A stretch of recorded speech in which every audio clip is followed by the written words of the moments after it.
Une flambée de la COVID-19 pourrait ralentir l'économie de Shenzhen, mais cela a été contré par le gouvernement local qui a rapidement compris la douleur que les entreprises ressentent.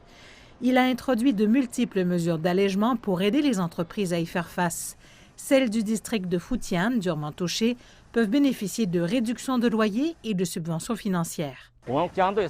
Nous allons exonérer environ 75 millions de yuan de loyers pour quelques 327 entreprises et particuliers qui occupent des propriétés appartenant au gouvernement afin de réduire leurs coûts d'exploitation.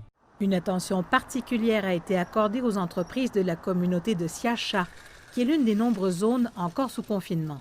Pour certaines grandes entreprises, les mesures d'aide du gouvernement signifient qu'elles sont en mesure de traverser l'épidémie sans aucune mise à pied.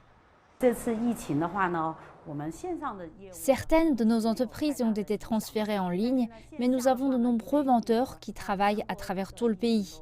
Leurs affaires ont été grandement affectées alors qu'il y a des cas de Covid qui sont signalés dans tout le pays. L'exonération de loyer de 600 000 yuan est une importance vitale pour une start-up comme la mienne.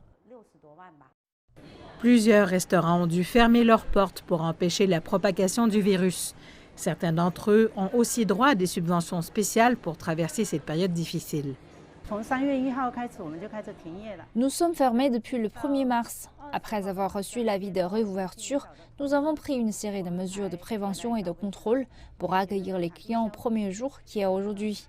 Le gouvernement a exonéré le loyer pendant 1 mois et demi, soit jusqu'à 280 000 yuan. Je me sens reconnaissante.